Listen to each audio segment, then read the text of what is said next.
نحمدہ ونصلی علی رسولہ الکریم اما بعد فاعوذ باللہ من الشیطان الرجیم بسم اللہ الرحمن الرحیم رب اشرح لی صدری ویسر لی امری واحلل عقدۃ من لسانی یفقہوا قولی ربی یسر ولا تعسر وتمم بالخیر۔ رمضان میں ہم کیا کریں، کیا کرنا چاہیے؟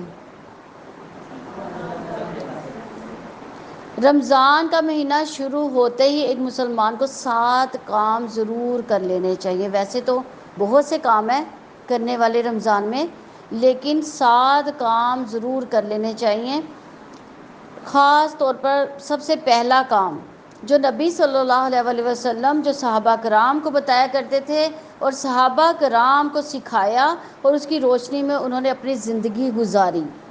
جو شخص روزہ رکھتا ہے اور پھر قیام کرتا ہے، یعنی روزہ رکھے، قیام کرنے والے کا مقصد کیا ہو کہ اللہ پر وہ ایمان بھی لاتا ہو اور اس لیے روزے رکھے، قیام کرے کہ اللہ نے یہ مجھ پر فرض کیے ہیں، تو اس اجر کی امید سے یہ کام کرتا ہے۔ خواہ وہ روزے رکھے یا وہ قیام کرتا ہے تو اللہ تعالیٰ اس کے پچھلے تمام گناہوں کو معاف کر دیتے ہیں۔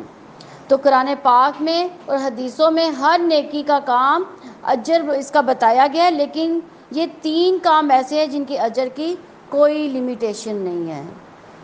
تو ان میں سے سب سے پہلا روزہ ہے۔ رسول اللہ صلی اللہ علیہ وسلم نے فرمایا، حدیث قدسی ہے، روزہ میرے لیے ہے اور اس کا بدلہ قیامت کے دن کون دے گا؟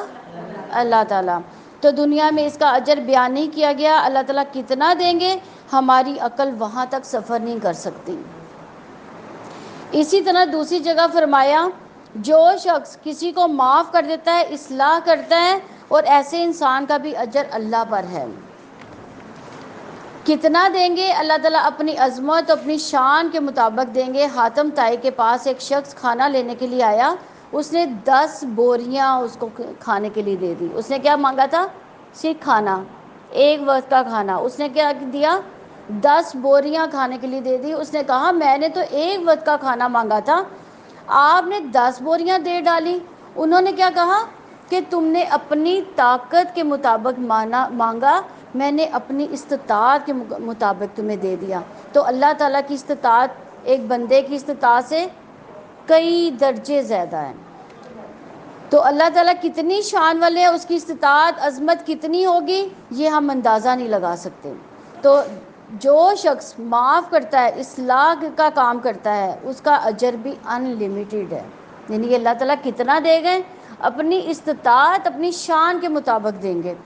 تو تیسرا پہلو جس کا پیمانہ بیان نہیں کیا گیا وہ کیا ہے؟ اللہ تعالیٰ نے فرمایا، اے میرے محبوب، میں کہتا ہوں تم دیوانے اور مجنون نہیں ہو۔ ساری دنیا کہے تو کہے پریشانی کیا ہے، آپ جیسا اخلاق تو کسی کے پاس ہے ہی نہیں۔ آپ صلی اللہ علیہ وسلم خلق عظیم پر فائز ہیں۔ لوگوں کے طعنے سننا، لوگوں کا مذاق سننا، لوگوں کی تکلیفیں برداشت کرنا، اس کا اتنا اجر ہے ان لمیٹیڈ۔ تو روزہ معاف کرنا، اصلاح کرنا، لوگوں کی تکلیفوں کو برداشت کرنا، صبر کرنا، یہ اتنا بڑا عمل ہے، اس کا میزان دنیا میں پیدا ہی نہیں ہوا۔ اللہ تعالیٰ قیامت کے دن اس کا کتنا اجر دیں گے؟ جتنی اللہ تعالیٰ کی شان، اس کی عظمت ہے۔ تو رمضان میں سب سے پہلا کام روزہ رکھنا، پھر قیام کرنا۔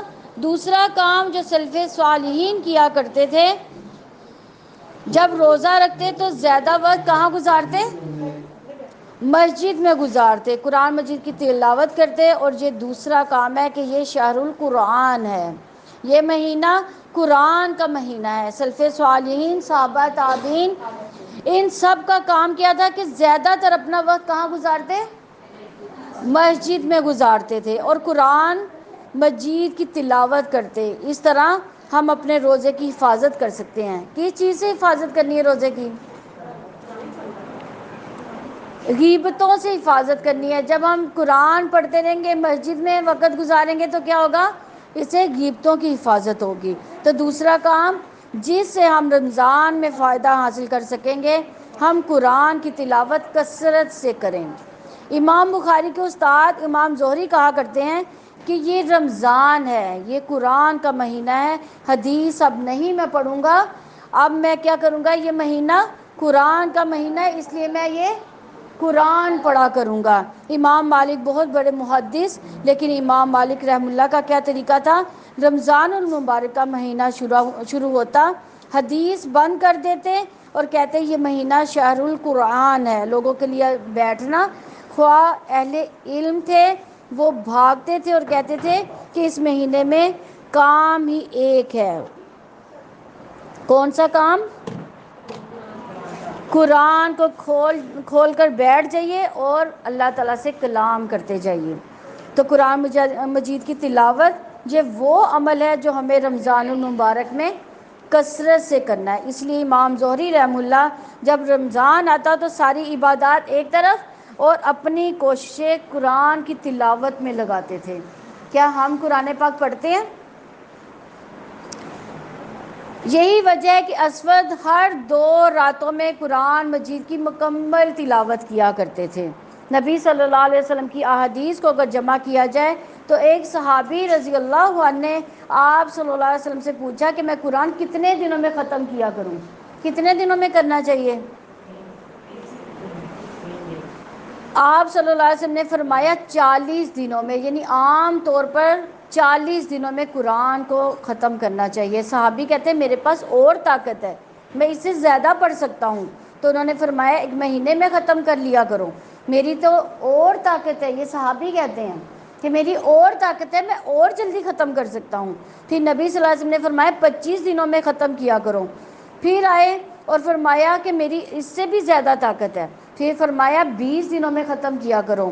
پھر کہا کہ میں اور طاقت رکھتا ہوں، فرمایا 15 دنوں میں ختم کر لیا کرو۔ چھٹی دفعہ آئے تو آپ صلی اللہ علیہ وسلم نے فرمایا 10 دنوں میں ختم کیا کرو۔ 7ویں دفعہ آئے تو نبی صلی اللہ علیہ وسلم نے کیا فرمایا 7 دنوں میں ختم کیا کرو۔ وہ کہتے ہیں مجھے اس سے بھی زیادہ طاقت ہے۔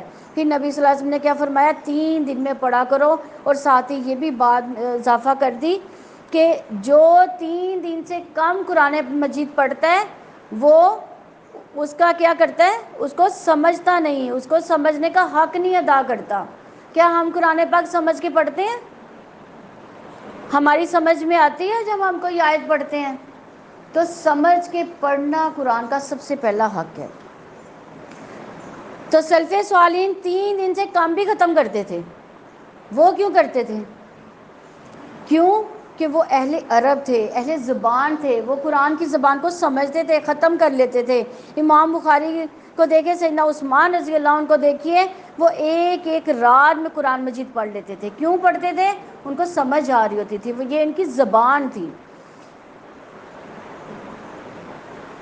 دور نہ جائیے، پاکستانی سرزمین میں ایک آدمی پیدا ہوئے، حافظ محمد گوندلی رحمہ اللہ، شاید آپ لوگ جانتے ہوں۔ اس سرزمین میں اتنا بہادر خطیب کوئی پیدا ہی نہیں ہوا، اور علامہ احمد الہی ظہیر کے نام سے جن کو جانا جاتا ہے یہ ان کے سسر تھے، شاید آپ لوگ جانتے ہوں۔ تو وہ شخص اللہ تعالیٰ کی نشانی تھے، وہ اخبار نہیں پڑھا کرتے تھے۔ کیوں؟ وہ اخبار پڑھتے تھے تو وہ بھی ان کو یاد ہو جاتی تھی، یعنی اتنا حافظہ ان کا تیز تھا۔ تو مدینہ یونیورسٹی میں جب وہ پڑھنے کے لیے گئے تو وہاں کیا کیا انہوں نے پڑھانا شروع کر دیا، لیکچر دینا شروع کر دیا۔ یعنی پڑھنے گئے ہیں تو اتنا حافظہ تیز ہے کہ پڑھتے ساتھ ہی انہوں نے لیکچر بھی دینے شروع کر دیے۔ عرب بھی حیران تھے یہ شخص کہاں سے آ گیا۔ وہ شخص اللہ تعالیٰ کی ایسی نشانی تھے کہ جب بیمار ہو گئے تب ڈاکٹرز نے کہا کہ آپ قرآن تھوڑا پڑھا کریں، تو انہوں نے کیا کہا، میں تو بیماری کی حالت کی وجہ سے گنتی کے 10 پارے ڈیلی پڑھتا ہوں۔ یعنی اتنا دیکھیں ماشاءاللہ اللہ تعالیٰ نے ان کو استطاعت دی تھی پڑھنے کی۔ تو بیماری کی حالت میں وہ ان کی منزل کیا تھی، 10 پاری ڈیلی، اور 3 دن میں ان کا قرآن پاک ختم۔ الف لام میم ان حروف کا ترجمہ دنیا میں کسی کو نہیں آتا، کیونکہ اللہ تعالیٰ کے رسول صلی اللہ علیہ وسلم کو اللہ تعالیٰ نے بتایا ہی نہیں، انہوں نے صحابہ کرام کو نہیں بتایا، کیونکہ اس کے معنی اللہ تعالیٰ جانتے ہیں، لیکن اجر ان کا بھی ملتا ہے، 30 نیکیاں اس کی بھی ملیں گی۔ تو قرآن کو پڑھنے کا اجر ہے اور اس کو سمجھنے کا اجر اور بھی ہے، اور اصل میں ذمہ داری کیا ہے؟ اس پر عمل کرنا. اور دوسری ذمہ داری کیا ہے؟ اس کو آگے پہنچانا. تو دوسرا کام روزہ تراویح کے ساتھ قرآن مجید کی کثرت سے تلاوت کی جائے. تیسرا کام رمضان المبارک میں حلال چیزوں سے پرہیز کیا جاتا ہے. صبح سے لے کر شام تک، صبح کو ہم حلال چیزیں چھوڑتے ہیں، شام تک مغرب تک چھوڑی ہی رکھتے ہیں. تو غیبت حرام ہے. اپنی زبان کو غیبت سے بچانا ہے، اپنی زبان کو فحش گوئی سے بچانا ہے، اور اپنی زبان کو ہر غلط کام سے بچانا ہے، ہر غلط بات سے بچانا ہے. یہ روزے کی اصل فہم اور بصیرت ہے. سیدنا ابو ہریرہ رضی اللہ عنہ اس لیے فرماتے ہیں کہ رسول اللہ صلی اللہ علیہ وسلم نے فرمایا، جو شخص رمضان المبارک میں چھوٹی بات نہیں چھوڑتا، جہالت کے پہلو نہیں چھوڑتا، اسی طرح جاہلانہ اعمال کو نہیں چھوڑتا، اللہ کو کوئی ضرورت نہیں کہ وہ بھوکا رہے، پیاسا رہے، حلال چیز سامنے پڑی ہو، کوئی بڑے سے بڑا انعام بھی دے دے، اس کے قریب بھی انسان نہیں جاتا. کہ میں نے کیا رکھا ہوا ہے؟ روزہ رکھا ہوا ہے. جو حرام چیز ہے، غیبت کرنا، وہ برائی کی بنیاد ہے. تو وہ ہم کیوں کریں؟ وہ ہم غیبت کیوں بیان کریں؟ اتنے روزے کی حفاظت کرنے کے لیے اپنی زبان کی حفاظت کرنا ہر انسان کے روزے کی اصل حقیقت ہے، اور یہ روزے کی اصل فہم بھی رکھتی ہے. ابو عالیہ بیان کرتے ہیں کہ روزے دار اگر 5 نمازیں پڑھتا ہے تو وہ سویا بھی ہو تو اللہ تعالیٰ رب العزت اسے عبادت کا ثواب دے دیتے ہیں. لیکن شرط ایک ہے کہ وہ کسی کی غیبت نہ کرے، وہ کسی کی برائی نہ کرے. تو تیسرا کام روزہ رکھنے کے ساتھ، تلاوت کرنے کے ساتھ اپنی زبانوں کو غیبت سے پاک کرنا ہے. چوتھا کام جس کو امت آہستہ آہستہ بھول رہی ہے، وہ کون سا کام ہے؟ لوگوں کو کھانا کھلانا. کس طرح کھانا کھلانا؟ رسول اللہ صلی اللہ علیہ وسلم نے فرمایا، جو کسی روزے دار کو اس کے روزے کی افطاری کرواتا ہے، اس کو اتنا اجر ملتا ہے جتنا روزے دار کو روزے کا اجر ملتا ہے. روزے کی افطاری کرنے والے کو روزہ رکھنے والے کے برابر ثواب دیا جاتا ہے، اس کو اجر دیا جاتا ہے. رسول اللہ صلی اللہ علیہ وسلم نے فرمایا، لوگوں جنت میں ایسے گھر ہوں گے، وہ کرسٹل کے گھر ہوں گے. کرسٹل کس طرح کا ہوتا ہے؟ اندر باہر سے دیکھا جا سکتا ہے نا. اپنے گھروں میں بیٹھے وہ پوری جنت کا نظارہ کر رہے ہوں گے، اور اگر آپ باہر ہو تو آپ پورے گھر کا ماحول دیکھ سکتے ہیں، ایک ایک چیز نظر آ رہی ہوگی. صحابہ نے پوچھا، یا رسول اللہ صلی اللہ علیہ وسلم یہ کس کے لیے ہیں؟ آپ صلی اللہ علیہ وسلم نے فرمایا، یہ 5 لوگوں کے لیے ہیں. ایک، جن کے زبان میں نرمی آ جائے. دوسرا، جو لوگوں کو اللہ تعالیٰ کی رضا کے لیے کھانا کھلائے. رضا کس کی ہونی چاہیے کھانا کھلانے میں؟ اللہ تعالیٰ کی. تیسرا، جو پہ در پہ روزے رکھتا جائے، ایک کے بعد دوسرا روزہ رکھتا جائے. چوتھا، جو لوگوں کے درمیان سلام کو عام کرتا ہے. پانچواں، جو تہجد پڑھتے ہیں، جب سب سو جاتے ہیں تب وہ تہجد پڑھتا ہے. تو یہ وہ چیزیں ہیں جن سے انسانوں کو اتنے بڑے انعامات ملتے ہیں. حیرانگی کی بات ہے، سلف صالحین کہا کرتے تھے کہ میں اپنے 10 ساتھیوں کو بلاؤں، ان کو کھانا کھلاؤں، یہ مجھے زیادہ اچھا لگتا ہے کہ میں اسماعیل علیہ السلام کی اولادوں میں سے 10 گردنیں آزاد کرواؤں. آپ جس جگہ میں رہتے ہیں وہاں مسجدوں میں کھانے کا اہتمام کریں، وہاں لوگ آئیں گے، عبادتیں کریں گے. اللہ تعالیٰ کے ساتھ تعلق جوڑنے والا وہ اللہ تعالیٰ کے ہاں کتنا پیارا انسان ہوگا. آپ سوچ بھی نہیں سکتے. اسماعیل علیہ السلام کی اولاد میں سے 10 گردنیں آزاد کرنا کتنا بڑا کام ہے. اور کیا سلف صالحین کہتے ہیں کہ 10 لوگوں میں کو کھانا کھلا دوں، مجھے اس سے زیادہ پیارا ہے کہ اگر کوئی بچہ جس نے روزہ نہیں رکھا اس کو بھی ساتھ شریک کریں. ہو سکتا ہے کہ وہ آپ کے حلال لقمے کی وجہ سے پوری زندگی کے روزے کا پابند ہو جائے. ہم عموماً کیا کہتے ہیں، اس نے روزہ نہیں رکھا، یہ سائڈ پہ ہو جائے. نہیں، جو روزے دار نہیں ہے اس کو بھی اپنے ساتھ ملا. یہ لقمہ جو ہے یہ معمولی نہیں لقمہ. صحیح بخاری کی حدیث میں اگر نبی بنی اسرائیل کی بدکار عورت جس نے کتے کو پانی پلایا اور اس کی وجہ سے اس کے سارے گناہ معاف ہو سکتے ہیں، تو کسی مسلمان کو ایک لقمہ کھلانا، تو اللہ تعالیٰ کسی مسلمان کو کیا جنت نہیں دیں گے؟ یہ رب کے فیصلے ہیں۔ خیر خواہی اور ہمدردی کا دروازہ زندگی میں بند نہ کیجیے۔ یہ مت دیکھیے کہ اس کا روزہ ہے یا نہیں، تلقین کیجیے، دعوت دیجیے، خیر خواہی کیجیے، بتائیے مسلمان روزہ رکھتا ہے۔ مومن کا معنی ہی یہ ہے کہ وہ ارکان اسلام کا پابند ہوتا ہے۔ کس کو بتانا ہے؟ جو روزہ نہیں رکھتا اس کو بتانا ہے کہ ہم روزے دار ہیں، آپ بھی روزہ رکھیں۔ تو لیکن اپنے آپ کو خیر سے دور نہ کیجیے۔ رمضان المبارک میں ہم کس طرح اپنے آپ کو اس کے قابل بنا سکتے ہیں؟ روزہ رکھیے، تراویح پڑھیے، قرآن کی تلاوت کیجیے، زبان کی حفاظت کریں، لوگوں کو کھانا کھلانا، اس کو افطاری کروانا، اور جہاں آپ نہیں پہنچ سکتے ایسے لوگ بھی ہوتے ہیں جو سفید پوش ہوتے ہیں، یعنی وہ اپنی سفید پوشی کسی پر ظاہر نہیں ہونے دیتے۔ آپ اپنے نیبرز میں دیکھیں کتنے لوگ ہیں جن کے پاس سحری اور افطاری کے لیے کا بندوبست ہی نہیں ہوتا۔ آپ اپنے لیے پیکج بنا لیں کہ میں 50 لوگوں تک افطاری کا سامان پہنچاؤں گی جن کے پاس روزہ رکھنے کی طاقت نہیں۔ کبھی ہم نے سوچا کہ ہم اے سی میں بیٹھے ہیں، کچھ لوگ جن کے گھروں میں پنکھے بھی نہیں ہیں، تو کبھی سوچا میں تو 1 سے 4 طرح کے مشروبات گھر میں بناتی ہوں، تو کسی کے بعد میٹھا پانی بھی نہیں ہے۔ تو مومن ہوتا ہے تو اس کی طرح کی باتیں بھی سوچتا ہے اور پھر عمل بھی کرتا ہے۔ تو اللہ سے دعا ہے اللہ تعالیٰ سب کو توفیق سے نوازے۔ رسول اللہ صلی اللہ علیہ وسلم نے 4 کام کرنے کے لیے جو 5واں کام کیا وہ یہ تھا کہ آپ لیلۃ القدر کی تلاش میں آخری عشرے میں پوری رات بیدار رہتے، اپنے گھر والوں کو بھی اٹھاتے اور بہت کوشش کرتے، کمر بستہ ہو جاتے تاکہ لیلۃ القدر کو تلاش کر سکیں۔ کہاں پہ تلاش کرنا ہے؟ رمضان کے آخری عشرے میں۔ اس رات رسول اللہ صلی اللہ علیہ وسلم پر قرآن نازل ہوا تھا۔ قرآن پاک میں لیلۃ القدر خیر من الف شہر، کیا کسی انسان کی عمر 81 سال ہوتی ہے؟ ایک رات کی عبادت 1000 مہینوں سے بہتر ہے۔ 1000 مہینے اتنی کسی کی جو ہے عبادت نہیں ہوتی۔ اس لیے آخری عشرہ ایک انسان کو اس طرح سے گزارنا چاہیے کہ وہ رات کو قرآن پڑھے، رات کو دعا کرے، اللہ رب العزت کے سامنے گڑ گڑائے۔ نبی صلی اللہ علیہ وسلم نے فرمایا جس کی زندگی میں رمضان آیا پھر اس نے معافی نہیں مانگی، گناہوں کو بخشوا نہیں سکے، وہ جہنم میں گہرے گڑھے میں گر جائے گا۔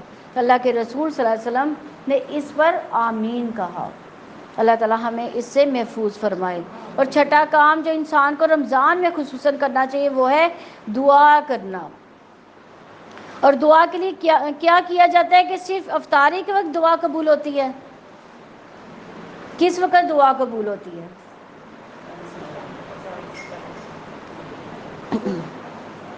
یہ تصور غلط ہے کہ ہم افطاری کے وقت ہی دعا کریں گے، یہ تصور غلط ہے۔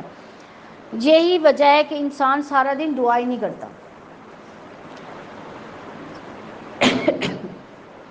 کہ جب افطاری کا وقت ہوگا تو دعا کریں گے۔ اللہ کے رسول صلی اللہ علیہ وسلم نے یہ نہیں فرمایا بلکہ فرمایا 3 دعائیں قبول ہوتی ہیں جن کی قبولیت میں کوئی شک ہی نہیں ہے۔ کون سی 3 دعائیں؟ ایک روزے دار کی دعا۔ روزہ کب سے شروع ہوتا ہے؟ طلوع فجر سے شروع ہوتا ہے اور مغرب تک رہتا ہے، تو روزہ صبح سے لے کر شام تک ہوتا ہے۔ جب تک آپ کا روزہ ہے آپ کی دعا رد ہو ہی نہیں سکتی۔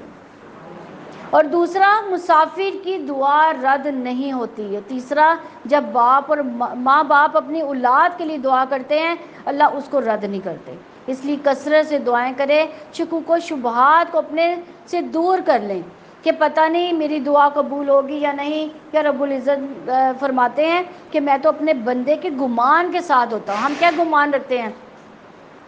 دعا کرتے ہیں تو گمان ہمارا کیا ہوتا ہے؟ ہماری دعا تو نہیں قبول ہونی، تو پھر اللہ تعالیٰ کیا کرتے ہیں؟ ہماری دعا ہی نہیں قبول کرتے۔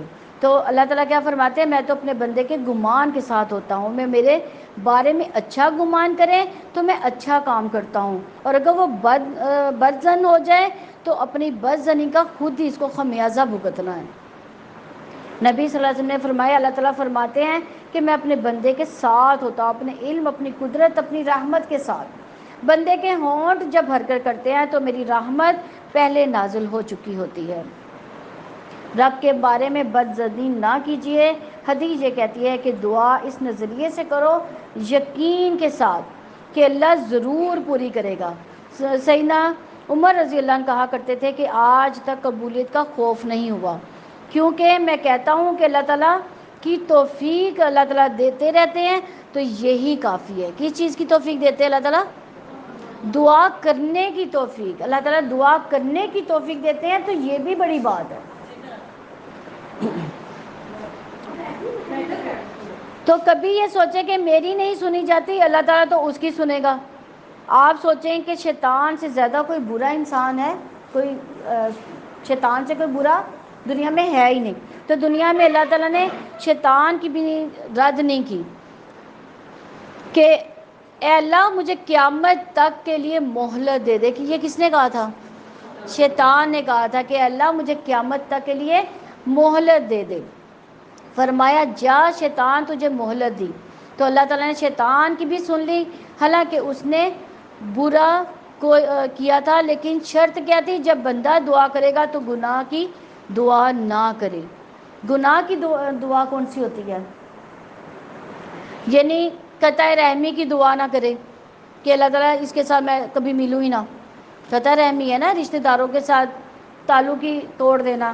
یا یہ دعا نہ کرے کہ میں فلاں رشتہ داروں کو مزہ چکھا کے رہوں گا، یعنی بعض کا تو ایسے بھی ہوتا ہے نا، ان کی ہدایت کی دعا کریں۔ اگر یہ دعاؤں میں سے 3 چیزوں میں سے ایک چیز اللہ تعالیٰ اپنے بندے کو ضرور دیتا ہے۔ اگر یہ دو دعائیں نہ کی جائیں، یعنی الٹ دعائیں ہیں نا، یہ تو بد دعا ہو گئی، تو اگر ہم یہ 2 دعائیں نہیں کرتے تو اللہ تعالیٰ ہر دعا کے نتیجے میں ہمیں 3 چیزوں میں سے ایک چیز ضرور دیتے ہیں۔ پہلی چیز کہ اللہ دعا کو فوراً قبول کر لیتے ہیں، اس پر انسان کتنا خوش ہو جاتا ہے میری دعا قبول ہوگی۔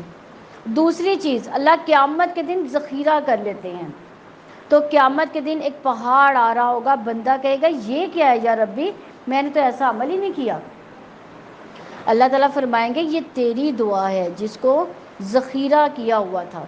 اس وقت اب بندہ کتنا خوش ہوگا کہ مجھے اعمال کا پہاڑ دے دیا اللہ تعالیٰ نے۔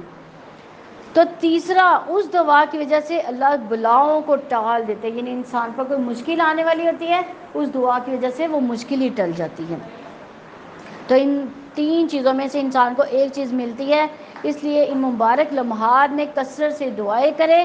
اگر آپ سمجھتے ہیں آپ کے پاس سب کچھ ہے، والدین کے لیے دعائیں کریں، اپنی اولاد کے لیے دعائیں کریں، اپنے بہن بھائیوں کے لیے دعا کریں، اپنے رشتہ داروں کے لیے دعائیں کریں، اور اپنے معاشرے کے لیے دعا کریں، اپنی قوم و ملت کے لیے دعا کریں، اپنے وطن کے لیے دعا کریں۔ اللہ تعالیٰ اس ملک کو سنت کا گہوارہ بنائے، توحید و سنت کا بول بالا ہو، لڑائی اور فساد کے بجائے احترام اور محبت کی فضا ہو، ہر ایک کی عزت محفوظ ہو، ہر ایک کا مال محفوظ ہو، ہر ایک کی جان محفوظ ہو۔ ایک مسلمان کی ذمہ داری کہ وہ اس طرح کی دعائیں کرتا رہے اور کرنا نہ بھولے۔ 7واں کام جو انسان رمضان المبارک میں اس کو کرنا چاہیے، جو رسول اللہ صلی اللہ علیہ وسلم کی سنت ہے، وہ ہے صدقہ کرنا۔ رسول اللہ صلی اللہ علیہ وسلم بہت سخاوت کیا کرتے تھے، لیکن رمضان المبارک میں اس طرح سخاوت کرتے جس طرح تندو تیز ہوائیں چلتی ہیں۔ اسی طرح آپ صلی اللہ علیہ وسلم کی سخاوت معاشرے میں پھیلتی نظر آتی ہے۔ سخاوت کیجیے، صدقے کا معنی سمجھیے، صدقہ صدق سے ہے، اور صدقہ وہی کرتا ہے جو اپنے اعمال میں سچا ہو۔ صدق کا کیا مطلب ہے؟ سچا۔ حدیث کے الفاظ ہے کہ صدقہ انسان کے سچے ایمان کی دلیل ہے، اور صدقہ صرف مال کا نہیں بلکہ صدقہ بہت سی قسموں کا ہوتا ہے۔ رسول اللہ صلی اللہ علیہ وسلم تمام قسموں کا صدقہ کرتے تھے۔ آپ صلی اللہ علیہ وسلم مال کا بھی صدقہ کرتے۔ کیسے؟ صحابہ اور سلف صالحین کا یہ طریقہ تھا کہ جتنا رمضان میں خرچ کرتے اتنا کبھی بھی نہ کرتے تھے۔ کیوں؟ نیکی کا اضافہ ہوتا ہے، یہ تقرب الہی کا موسم ہے، اس لیے رمضان میں بخل نہ کیجیے۔ اگر آپ مہنگے سے مہنگے کھانے کھاتے ہیں، رمضان میں سنت کی پیروی کریں۔ رسول اللہ صلی اللہ علیہ وسلم رمضان میں کیا کھاتے تھے؟ کھجوریں، تازہ کھجوروں سے افطاری کیا کرتے تھے۔ تازہ کھجوریں نہ ملتی تو آپ کیا کرتے؟ خشک کھجوروں سے افطاری کرتے۔ اگر وہ بھی میسر نہ ہوتی تو پانی سے افطاری کر لیتے۔ دوسری روایت کے الفاظ ہے آپ صلی اللہ علیہ وسلم میٹھا پانی پسند کرتے۔ دوسری روایت میں ہے کہ آپ صلی اللہ علیہ وسلم شہد بھی پسند کرتے تھے۔ تو ہمیں کیا کرنا چاہیے؟ سنت کو اجاگر کریں اور کھجور کا استعمال کریں۔ آپ صلی اللہ علیہ وسلم نے فرمایا آدمی کی سب سے بہترین سحری کھجور ہے۔ سحری میں کوئی کھجور کھاتا ہے؟ یہ تو ہمارے تصور بھی نہیں ہے سحری میں کھجور کھانا۔ تو ہم سب کا کیا خیال ہے؟ یہ تو افطاری کی آئٹم ہے، اور سحری میں تو کوئی بھی کھجور کھاتا ہی نہیں ہوگا۔ تو اللہ تعالیٰ ہمیں توفیق دے کہ ہم سنت کے مطابق عمل کرنے کی کوشش کریں اور اس رمضان کو اس طرح سے گزاریں جیسے سنت طریقہ ہو۔ تو پہلا پارہ سٹارٹ کرتے ہیں۔ یہ میں نے تھوڑی سی آپ کو رمضان کی تیاری کے لیے بتایا تھا کہ رمضان میں کیا کام ہونے چاہیے، تو آج سے پہلا پارہ سٹارٹ کرتے ہیں۔ اعوذ باللہ من الشیطان الرجیم، بسم اللہ الرحمن الرحیم۔ سب سے پہلی صورت ہے سورہ فاتحہ۔ فاتحہ سے مراد کھولنے والی، جس سے کسی چیز کی ابتدا کی جائے۔ قرآن کا آغاز اسی سے ہوتا ہے۔ قرآن کی تلاوت، کتابت، نماز کی قرات اسی سے شروع ہوتی ہے۔ اس کے علاوہ اس کے بہت سے اور بھی نام ہیں، جیسے ام القرآن، ام الکتاب، الحمد، الصلاۃ، اور اس کے کتنے نام ہیں؟ کتنے نام ہیں سورہ فاتحہ کے؟ 36 نام ہیں اس کے۔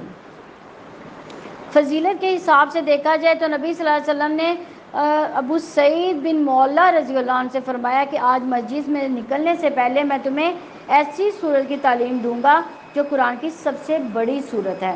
پھر آپ صلی اللہ علیہ وسلم نے میرا ہاتھ اپنے ہاتھ میں لے لیا، اور جب آپ صلی اللہ علیہ وسلم باہر نکلنے لگے تو میں نے یاد دلایا، تو آپ صلی اللہ علیہ وسلم نے مجھے قرآن کی بڑی سورت بتانے کا وعدہ کیا تھا۔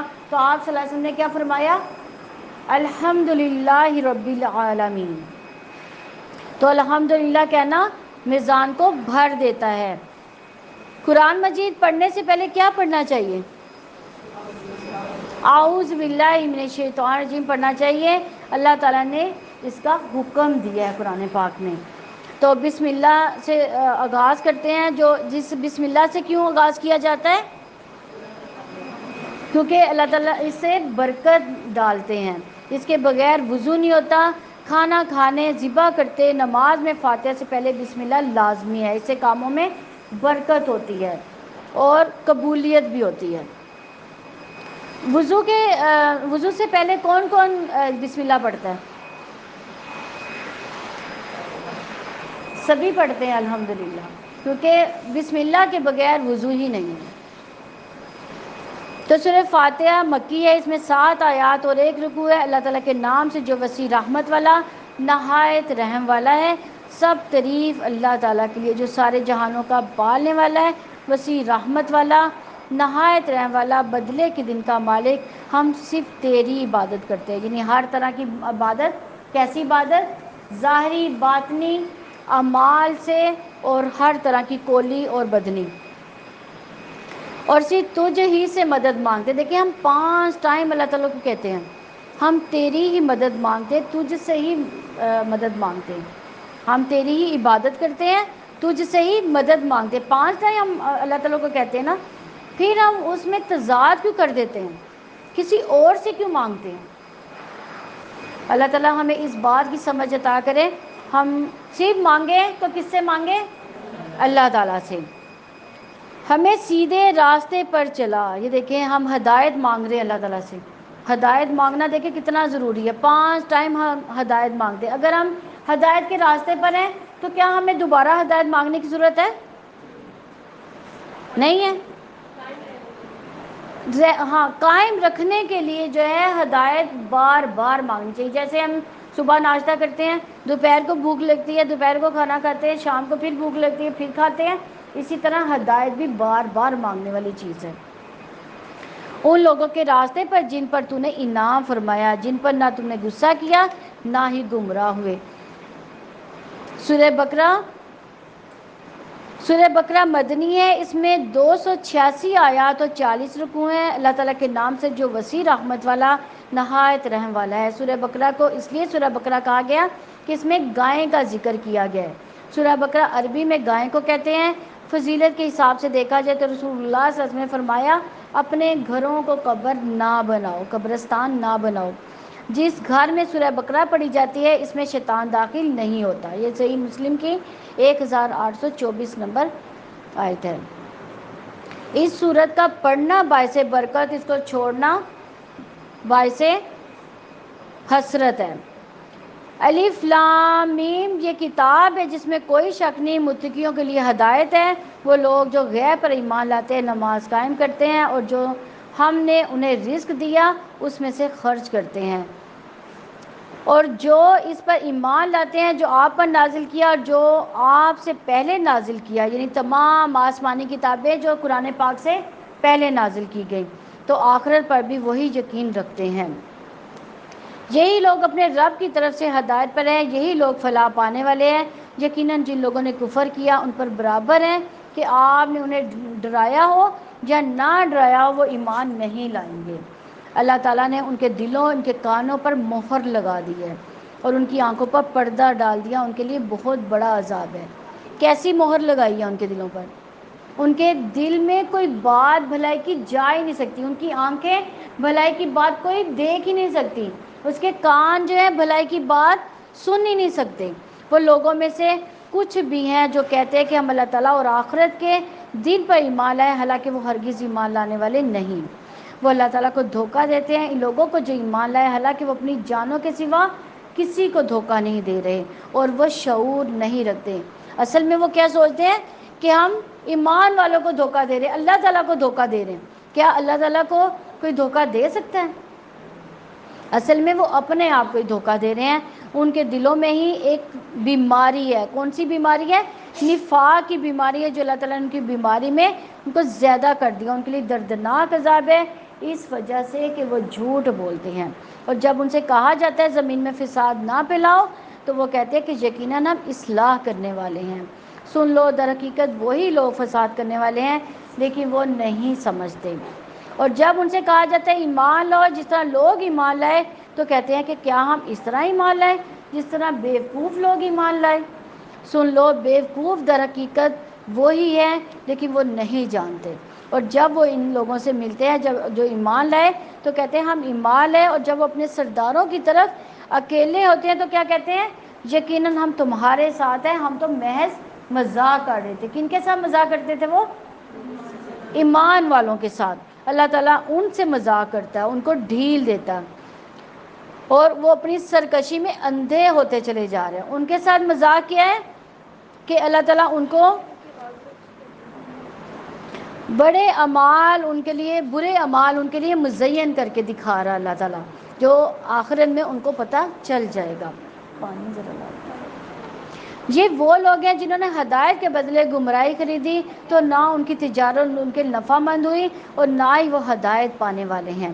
ان کی مثال اس شخص کی مثال کی طرح ہے جس نے آگ بھڑکائی، تو جب اس نے اس کے ارد گرد کی چیزوں کو روشن کر دیا تو اللہ تعالیٰ ان کے نور کو لے گیا، انہیں اندھیروں میں چھوڑ دیا کہ وہ نہیں دیکھتے۔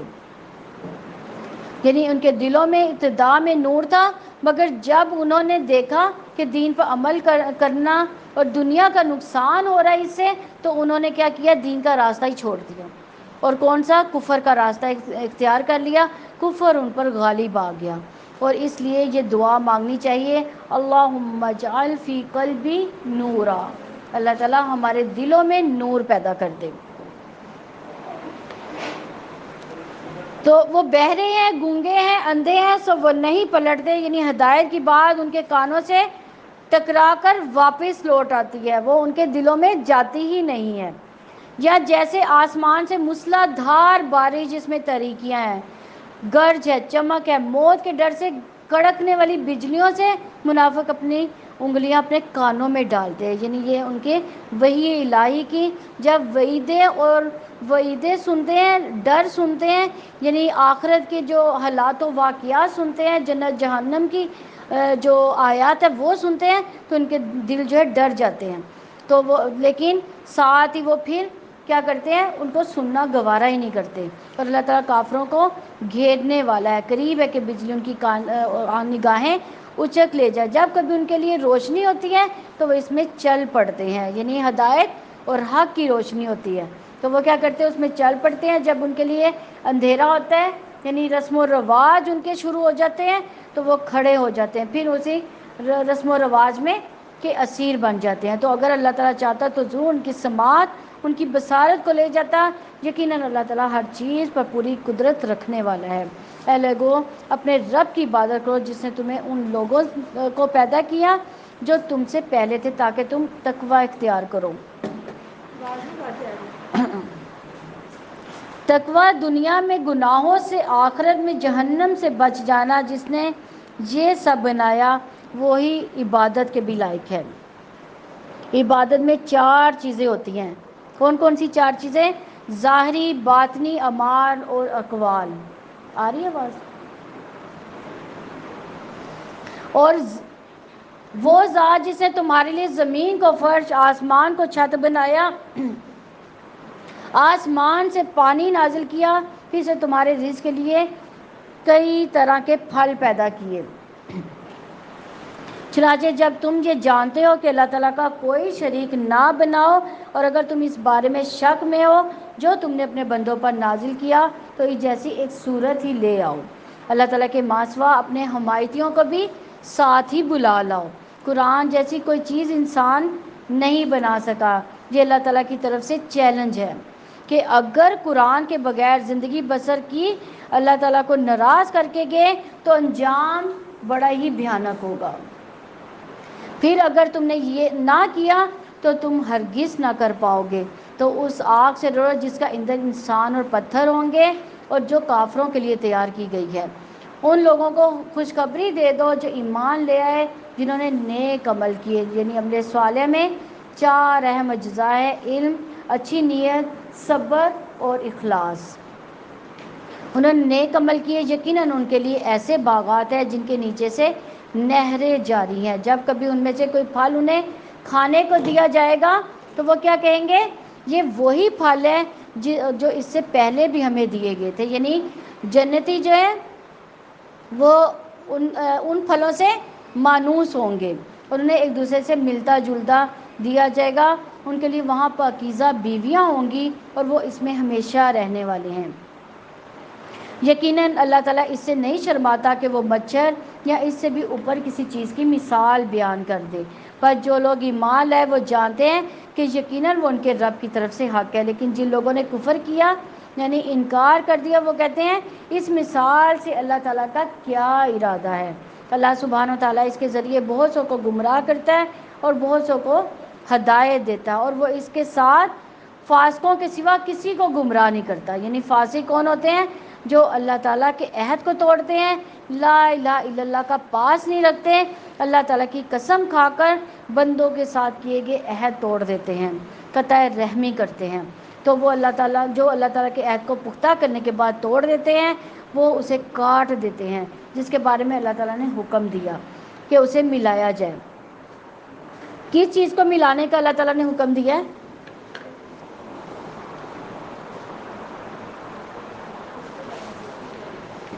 رشتہ داریوں کو. تو وہ اللہ تعالیٰ کے عہد کو پختہ کرنے کے بعد توڑ دیتے ہیں، وہ اسے کاٹ دیتے ہیں، جس کے بارے میں اللہ تعالیٰ نے حکم دیا اسے ملایا جائے. زمین میں فساد کرتے ہیں، یہی لوگ خسارہ اٹھانے والے ہیں. تم کیسے اللہ تعالیٰ کے ساتھ کفر کرتے ہو حالانکہ تم بے جان تھے؟ تو اس نے تمہیں زندگی عطا کی، پھر وہ تمہیں موت دے گا، پھر وہ تمہیں زندہ کرے گا، پھر اسی کی طرف تم لوٹائے جاؤ گے. وہی ہے جس نے تمہارے لیے وہ سب کچھ پیدا کیا جو زمین میں ہے، پھر اس نے آسمان کی طرف توجہ فرمائی، پس اس نے ان کو درست کر کے 7 آسمان بنا دیے، اور وہ ہر چیز کو خوب جاننے والا ہے. اور جب تیرے رب نے فرشتوں سے کہا یقیناً میں زمین میں ایک جانشین بنانے والا ہوں، انہوں نے کہا کیا تو زمین میں اس کو بنائے گا جو اس میں فساد کرے گا اور خون بہائے گا؟ اور ہم آپ کی تعریف کے ساتھ آپ کا ہر عیب سے پاک ہونا بیان کرتے ہیں اور آپ کے لیے پاکیزگی بیان کرتے ہیں۔ اللہ تعالیٰ نے فرمایا بے شک وہ جانتا ہے جو تم نہیں جانتے۔ اور اللہ تعالیٰ نے آدم کو سارے کے سارے نام سکھا دیے، یعنی اللہ تعالیٰ کا احسان ہے کہ اس نے انسان کو علم عطا فرمایا۔ پھر انہیں فرشتوں کے سامنے پیش کیا، فرمایا اگر تم سچے ہو تو مجھے ان چیزوں کے نام بتاؤ۔ انہوں نے کہا آپ پاک ہے، جو کچھ آپ نے ہمیں سکھایا اس کے سوا ہمیں کچھ علم نہیں، یقیناً آپ ہی سب کچھ جاننے والے کمال حکمت والے ہیں۔ تو علم کے ذریعے سے انسان کو کیا دیا گیا؟ فضیلت عطا کی گئی۔ فرشتوں کو علم نہیں دیا گیا جو انسان کو علم دیا گیا، اسی سے انسان کی عزت بھی بڑھی ہے۔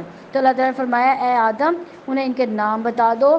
تو جب اس نے ان کے نام بتا دیے تو اللہ تعالیٰ نے فرمایا کیا میں نے تم سے کہا نہ تھا کہ بے شک آسمان و زمین کے غیب جانتا ہوں میں، اور میں جانتا ہوں جو تم ظاہر کرتے ہو اور جو تم چھپاتے ہو۔ اور جب ہم نے فرشتوں سے کہا آدم کو سجدہ کرو تو انہوں نے سجدہ کیا، مگر ابلیس نے انکار کیا، اور اس نے کیا کیا تھا؟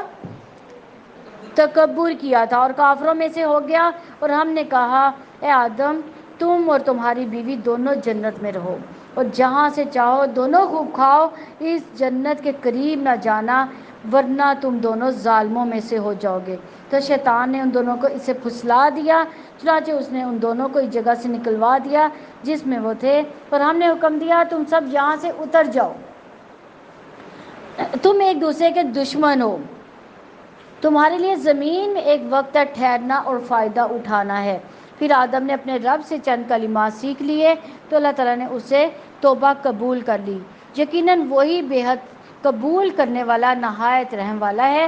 سبحان اللہ، اللہ توبہ کرنے کی توفیق بھی دیتا ہے اور پھر اسے قبول بھی کرتا ہے اور پھر اس پر اجر بھی ملتا ہے۔ دعا ہے ہم اللہ سبحانہ و تعالیٰ سے اپنے گناہوں کی توبہ مانگتے ہیں۔ بہترین خطا کار توبہ کرنے والا ہی ہے، جو توبہ کرتا ہے اللہ اس کی توبہ قبول کرتے ہیں۔ ہم نے کہا تم سب یہاں سے اتر جاؤ، پھر اگر میری طرف سے تمہارے پاس واقع کوئی ہدایت آئے تو جو میری ہدایت کی پیروی کرے گا اس کے لیے نہ کوئی خوف ہوگا نہ ہی کوئی غمگین ہوں گے۔ تو یعنی ہدایت کی پیروی کرنے کا کیا فائدہ ہے؟ دنیا اور آخرت میں خوف اور تنگی اس کی جاتی رہتی ہے۔ اور جن لوگوں نے کفر کیا ہماری آیات کو جھٹلایا وہی لوگ آگ والے ہیں، وہ اس میں ہمیشہ رہنے والے ہیں۔ تو اے بنی اسرائیل یاد کرو میری اس نعمت کو جو میں نے تمہیں عطا کی تھی۔ یعنی مدینہ اور گرد و نواح کے علاقے میں بنی اسرائیل بہت زیادہ رہتے تھے، تو ان کو کس بات سے فضیلت دی گئی تھی؟ ان کے پاس تورات اور انجیل تھی۔ اور تم میرے عہد کو پورا کرو میں تمہارے عہد کو پورا کروں گا، اور پھر مجھ سے تم ڈرتے رہو۔ یہ پہلی آیت ہے جو مکمل طور پر مدینہ میں نازل ہوئی تھی۔ اور جو میں نے نازل کیا ہے اس پر ایمان لاؤ، یہ اس کی تصدیق کرنے والا ہے جو تمہارے پاس ہے، اور تم سب سے پہلے اس کے ساتھ کفر کرنے والے نہ بنو، اور میری آیات کے بدلے تھوڑی قیمت نہ خریدو، یعنی دنیا کو ترجیح نہ دو، اور صرف مجھے سے پس تم ڈرتے رہو، تم حق کو باطل کے ساتھ نہ ملاؤ نہ ہی حق کو چھپاؤ، حالانکہ تم جانتے ہو، اور نماز قائم کرو، یعنی نماز اس کے تمام ارکان اور شرائط کے ساتھ وقت پر پڑھا کرو، اور زکوٰۃ ادا کیا، رکوع کرنے والوں کے ساتھ رکوع کیا کرو۔ اور کیا تم لوگوں کو نیکی کا حکم دیتے ہو اور اپنے آپ کو بھول جاتے ہو، حالانکہ تم کتاب کی تلاوت کرتے ہو؟ تو کیا تم نہیں سمجھتے؟ اور صبر اور نماز کے ذریعے سے مدد حاصل کرو۔ کس کی مدد حاصل کرنی ہے؟ کیسے اللہ تعالیٰ کی مدد حاصل کرنی ہے؟ صبر اور نماز کے ذریعے۔ یہ کون سی نماز ہے؟ نوافل نماز ہے۔ تو اللہ تعالیٰ نے خود فرما دیا کہ میری مدد کیسے حاصل کرنی ہے؟ صبر کرنا ہے، یعنی مصیبتیں میں جو بھیجوں گا، جو تکلیفیں، جو بیماریاں، اس پر صبر کرنا ہے، اور اس کے بعد نفل نماز پڑھنی ہے۔ تو نماز کے فائدے اللہ تعالیٰ کی رحمت اور حفاظت ہے۔ تو اللہ تعالیٰ کہتے ہیں اور صبر اور نماز کے ذریعے سے مدد مانگو، بلا شبہ وہ نماز یقیناً بہت بڑی ہے مگر عاجزی کرنے والوں کے لیے۔ جو یقین رکھتے ہیں اور بلا شبہ وہ اپنے رب سے ملاقات کرنے والے ہیں، یقیناً وہ اسی طرف لوٹنے والے ہیں۔ اے بنی اسرائیل، یاد کرو میری نعمت کو جو میں نے تمہیں عطا کی تھی، اور یقیناً میں نے تمہیں جہانوں پر فضیلت دی تھی۔ کس کی بنا پر فضیلت تھی؟ آسمانی کتابوں کی وجہ سے، رسولوں کی وجہ سے۔ تو اور ڈرو اس دن سے جب کوئی جان کسی جان کے کام نہ آئے گی، اور نہ اسے کوئی سفارش قبول کی جائے گی، اور نہ اسے کوئی فدیہ لیا جائے گا، نہ اس کی مدد کی جائے گی۔ یہ عقیدہ آخرت جو بنی اسرائیل کا خراب ہو چکا تھا۔ اور اس وقت کو یاد کرو جب ہم نے تمہیں آل فرعون سے نجات دی اور تمہیں برے عذاب میں مبتلا کرتے تھے۔ وہ تمہارے بیٹوں کو بری طرح ذبح کرتے تھے، تمہاری عورتوں کو زندہ رہنے دیتے تھے، اور تمہارے لیے اس میں تمہارے رب کی طرف سے بہت بڑی آزمائش تھی۔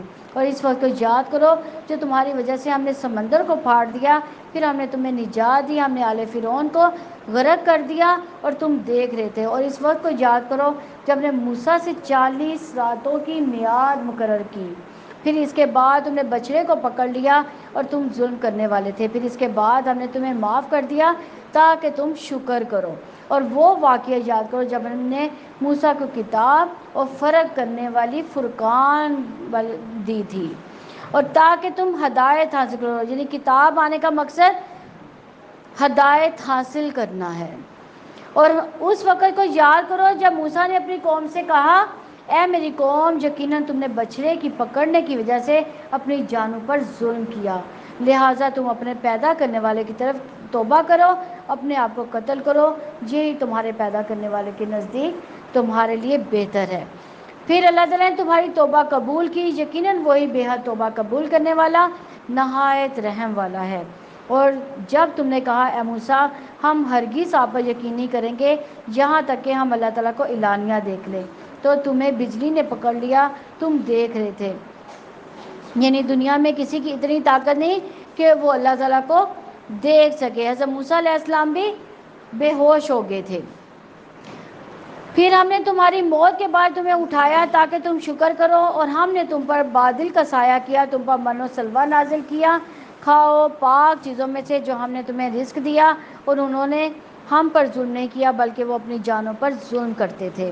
اور اس وقت کو یاد کرو جب ہم نے کہا، اس بستی میں داخل ہو جاؤ، بس اس میں جہاں سے چاہو خوب کھاؤ، اور دروازے میں سے سجدہ کرتے ہوئے داخل ہو جاؤ، اور کہو بخش دے حتتن۔ یہ کلمہ امید اور استغفار کا تھا، جیسے مومن کہتا ہے استغفر اللہ، یعنی رب سے مغفرت طلب کرنے پر ہی کامیابی مل جاتی ہے۔ تو اللہ تعالیٰ نے کیا وعدہ کیا تھا اس کلمے کے کہنے پر؟ ہم تمہاری خطاؤں کو تمہارے لیے بخش دیں گے، جلد ہی ہم نیکی کرنے والوں کو زیادہ دیں گے۔ پھر جن لوگوں نے ظلم کیا انہوں نے اس بات کو جو ان سے کہی گئی تھی اس کے ماں سوا بدل دیا، یعنی اس استغفر اللہ والے لفظ کو کسی اور لفظ سے بدل دیا۔ تو ہم نے ان لوگوں کو آسمان سے عذاب نازل کیا، انہوں نے ظلم کیا اس وجہ سے کہ وہ نافرمانی کرتے تھے۔ اس وقت کو یاد کرو جب موسیٰ نے اپنی قوم کے لیے پانی مانگا تو ہم نے کہا اپنی لاٹھی کو پتھر پر مارو، تو اس سے 12 چشمے پھوٹ نکلے، تو بلا شبہ سب لوگوں نے اپنے پانی پینے کی جگہ کو جان لیا۔ اللہ تعالیٰ کے رزق میں سے کھاؤ پیو، زمین میں فساد کرنے والے بن کر دنگا نہ کرو۔ اور جب تم نے کہا، اے موسیٰ، ہم ایک ہی کھانے پر ہرگز صبر نہیں کریں گے، لہٰذا اپنے رب کی دعا کرو کہ وہ ہمارے لیے اس میں سے وہ چیزیں نکالیں جو زمین اگاتی ہے، اپنی سبزیوں میں سے، اپنی ترکاریاں، اپنی گندم، اپنے مسور، اپنے پیاز۔ موسیٰ نے کہا، کیا تم ایک بہتر چیز کے بدلے میں کمتر چیز طلب کرتے ہو؟ بہتر چیز کون سی تھی؟ من سلوا، جو بغیر محنت کے ہاتھ آ رہا تھا۔ کسی شہر میں اتر جاؤ تو یقیناً جو کچھ تم نے مانگا ہے وہ تمہارے لیے ہوگا۔ ان پر ذلت اور محتاجی مسلط کر دی گئی، اور وہ اللہ تعالیٰ کے غضب کے ساتھ لوٹے کہ اس وجہ سے ہوا کہ اللہ تعالیٰ کی آیات کے ساتھ کفر کرتے تھے، اللہ تعالیٰ کے نبیوں کو ناحق قتل کرتے تھے، کہ اس وجہ سے کہ جو انہوں نے نافرمانی کی اور وہ حدود سے گزر جاتے تھے۔ تو اللہ تعالیٰ کی پسندیدہ امت نے جب نافرمانیاں کی تو اللہ تعالیٰ نے انہیں پکڑ لیا۔ یہ بات ہمارے لیے نصیحت ہے کہ ہم اس بات پر فخر نہ کریں کہ ہم امت محمدیہ ہیں بلکہ وہ کام کریں جو قیامت کے دن نبی صلی اللہ علیہ وسلم کے سامنے ہم شرمندہ ہونے سے بچ جائیں۔ یقیناً جو لوگ ایمان لائے، جو یہودی ہوئے، عیسائی، صابی، جو کوئی اللہ تعالیٰ اور آخرت کے دن پر ایمان لایا اور اسے نیک کام کیے، ان کا اجر ان کے رب کے پاس ہے، ان کے لیے نہ کوئی خوف ہوگا نہ ہی وہ غمگین ہوں گے۔ اجر ملنے کی شرط کیا ہے؟ ایمان کے ساتھ عمل صالح، گناہوں سے بچ کر اطاعت اور فرما برداری کی زندگی گزارنا۔ اور جب ہم نے تم سے پختہ عہد لیا، ہم نے تم پر پہاڑ کو بلند کیا کہ جو ہم نے تمہیں دیا اسے مضبوطی کے ساتھ پکڑ لو، اور جو اس میں سے ہے اسے یاد کرو تاکہ تم بچ جاؤ۔ پھر اس کے بعد تم اسے پھر کے تو اگر اللہ تعالیٰ کا فضل اور اس کی رحمت تم پر نہ ہوتی تو تم ضرور خسارہ اٹھانے والوں میں سے ہو جاتے۔ تو اسی طرح سے انسان کو عمل کرنے کا موقع ملتا ہے۔ تو بلا شبہ تم جان چکے ہو کہ تم میں سے جو لوگ ہفتے کے دن میں حد سے گزر گئے تو ہم نے انہیں کہا کہ تم ذلیل بندر بن جاؤ، تو ہم نے اس کو اس دور کے لوگوں اور بعد میں آنے والوں کے لیے عبرت اور اللہ تعالیٰ سے ڈرنے والوں کے لیے نصیحت بنا دیا۔ اور اس وقت کو یاد کرو جب موسیٰ نے اپنی قوم سے کہا یقیناً اللہ تعالیٰ تمہیں حکم دیتا ہے کہ ایک گائے ذبح کرو۔ انہوں نے کہا کیا تم ہمارا مذاق بناتے ہو؟ موسیٰ نے کہا میں اللہ تعالیٰ کی پناہ مانگتا ہوں کہ میں جاہلوں میں سے ہو جاؤں۔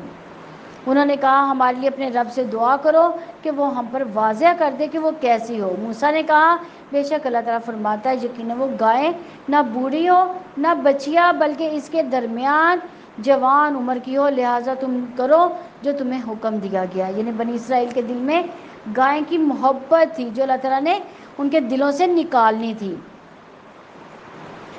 تو انہوں نے کہا ہمارے لیے اپنے رب سے دعا کرو کہ وہ ہمارے لیے واضح کر دے کہ اس کا رنگ کیسا ہو۔ اب وہ سوال پہ سوال کرتے جا رہے ہیں تو اللہ تعالیٰ اور مشکلیں پیدا کرتے جا رہے ہیں۔ موسیٰ نے کہا بے شک اللہ تعالیٰ فرماتا ہے کہ یقیناً وہ زرد رنگ کی گائے ہو، اس کا رنگ چمکنے والا ہو، دیکھنے والوں کو خوش کرتی ہو۔ انہوں نے کہا ہمارے لیے اپنے رب سے دعا کرو کہ وہ ہمارے لیے واضح کر دے وہ کیسی ہو، بے شک گائیں ہم سے متشابہ ہو گئی ہیں، یقیناً اگر اللہ تعالیٰ نے چاہا تو ہم ضرور مقصد تک پہنچنے والے ہوں گے۔ موسیٰ نے جواب دیا یقیناً اللہ تعالیٰ فرماتا ہے کہ وہ گائے ایسی ہو کہ نہ جوتی ہو کہ زمین میں ہل چلاتی ہو، نہ کھیتوں کو پانی دیتی ہو، صحیح سالم ہو، اس میں کوئی داغ نہ ہو۔ انہوں نے کہا اب تم حق لائے ہو۔ پھر انہوں نے اسے ذبح کیا اور وہ قریب نہ تھے کہ یہ کرتے، یعنی وہ لوگ گائے کو ذبح کرنا ہی نہیں چاہتے تھے۔ وہ سمجھتے تھے کہ اس کو ذبح کریں گے تو ہم پر کوئی نہ کوئی آفت آ جائے گی۔ تو جب انہوں نے گائے کو ذبح کیا تو وہ ان کی باعث رحمت ہو گئی وہ گائے ذبح کرنا۔ تو انسان جب توہمات سے نکلتا ہے تو اللہ کے احکامات کو مانتا ہے تو کبھی نقصان نہیں اٹھاتا۔ تو اس وقت کو یاد کرو جب تم نے ایک شخص کو قتل کر دیا، پھر ایک دوسرے سے اس کے بارے میں جھگڑا کرنے لگے۔ اللہ تعالیٰ اس کو نکالنے والا تھا جو تم چھپاتے تھے، چنانچہ ہم نے حکم دیا کہ اس لاش کو، اس گائے کا کوئی ٹکڑا مارو۔ اس طرح اللہ تعالیٰ مردوں کو زندہ کرتا ہے اور تمہیں اپنی نشانیاں دکھاتا ہے تاکہ تم سمجھو۔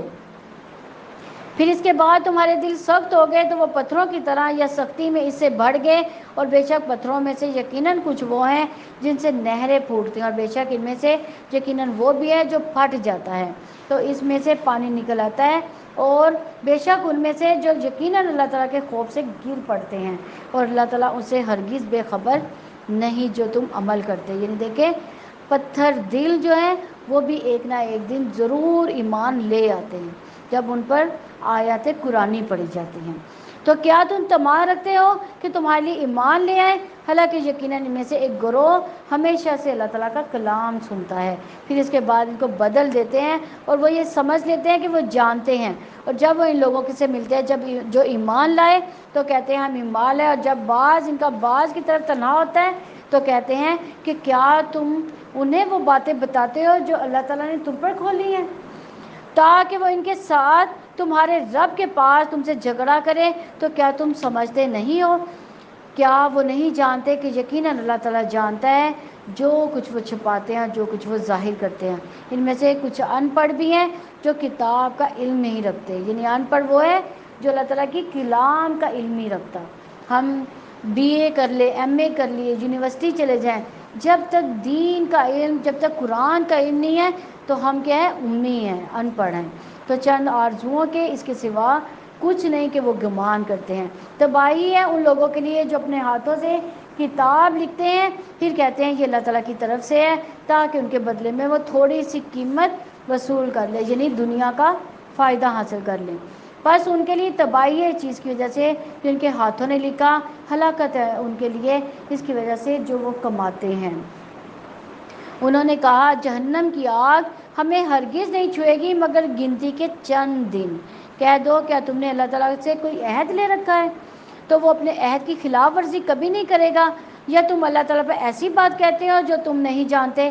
کیوں نہیں، جس نے برائی کمائی اس کے گناہ نے اسے گھیرے میں لے لیا، تو وہ لوگ آگ والے ہیں، وہ اس میں ہمیشہ رہیں گے۔ یعنی چھوٹے چھوٹے گناہ مل کر کیا ہوتے ہیں؟ بڑے گناہ بن جاتے ہیں، جو کہاں لے جاتے ہیں؟ جہنم کی طرف، آگ میں لے جاتے ہیں۔ اور جو لوگ ایمان لائے، نیک عمل کیے، وہی لوگ جنت والے ہیں۔ یعنی کثرت سے استغفار کرنے والا جو ہے ضرور انشاءاللہ جنت میں جائے گا، اور وہ اس میں ہمیشہ رہنے والے ہیں۔ اور جب ہم نے بنی اسرائیل سے پختہ عہد لیا کہ تم اللہ تعالیٰ کے سوا کسی کی عبادت نہ کرو، والدین، رشتہ داروں، یتیموں، مسکینوں پر احسان کرو، اور لوگوں سے اچھی بات کرو، نماز قائم کرو، زکوٰۃ ادا کرو، پھر تم میں سے تھوڑے سے لوگوں کے ماسوا سب اس عہد سے پھر گئے اور تم منہ موڑنے والے تھے۔ یعنی سب سے پہلا حق اللہ تعالیٰ نے کیا ادا کرنے کو کہا ہے؟ اللہ تعالیٰ پر ایمان لانا سب سے پہلا حق ہے۔ اس کے بعد والدین کے حقوق آتے ہیں، یعنی والدین کے ساتھ حسن سلوک، پھر رشتہ داروں کے ساتھ احسان کرو، یتیموں کے ساتھ، مسکینوں کے ساتھ احسان کرو، اور لوگوں کے ساتھ اچھی بات کہو۔ اچھا کلام کرنا بھی، اچھا اخلاق جو ہے انسان کو جنت کی تک لے جاتا ہے۔ اور نماز کی پابندی، خشوع و خضوع سے پڑھنا نماز کا، اس کو وقت کی پابندی کے ساتھ، یہ بھی بہت ضروری ہے۔ جب جنتی جہنم والوں سے پوچھیں گے کہ تمہیں کس چیز نے یہاں پہ لا کھڑا کیا، تو وہ کہیں گے کہ ہم دنیا میں نماز نہیں پڑھا کرتے تھے۔ تو اللہ تعالیٰ ہم سب کو نمازی بنا دے۔ تو یہ آیت تورات کی آیت ہے، یہ وعدہ بنی اسرائیل سے بھی لیا گیا تھا، اور اس کے بعد کن سے لیا گیا ہے؟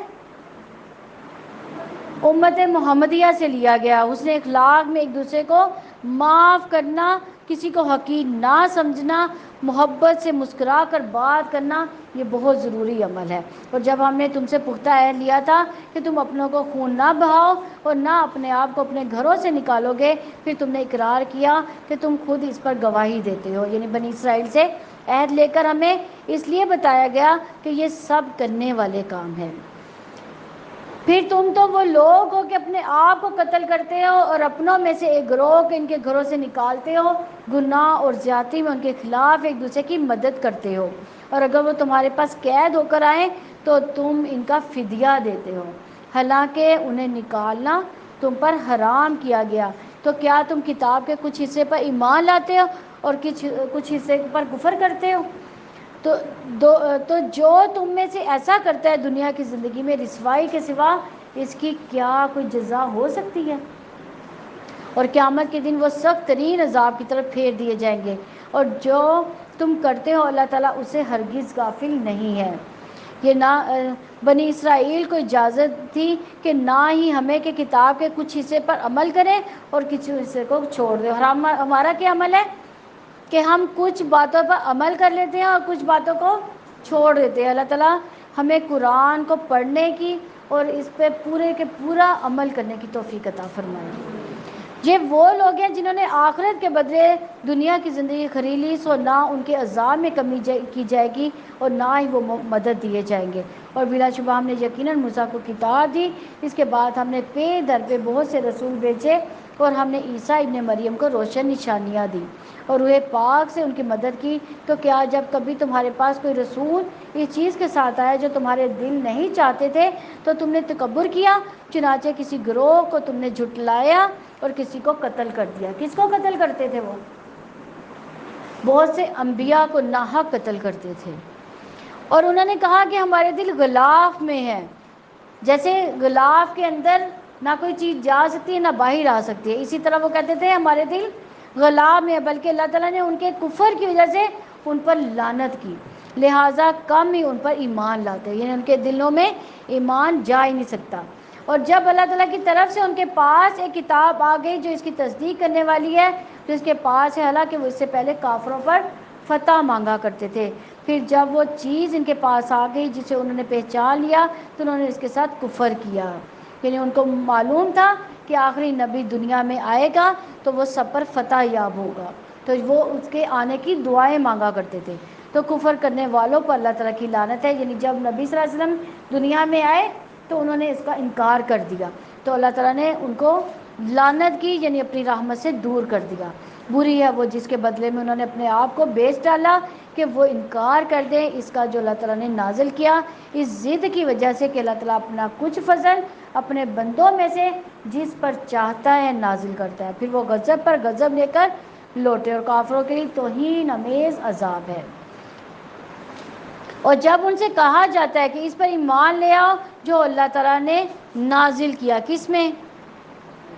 قرآن پاک میں، تو کہتے ہیں ہم اس پر ایمان لاتے ہیں جو ہم پر نازل کیا۔ ان پر کیا نازل ہوا تھا؟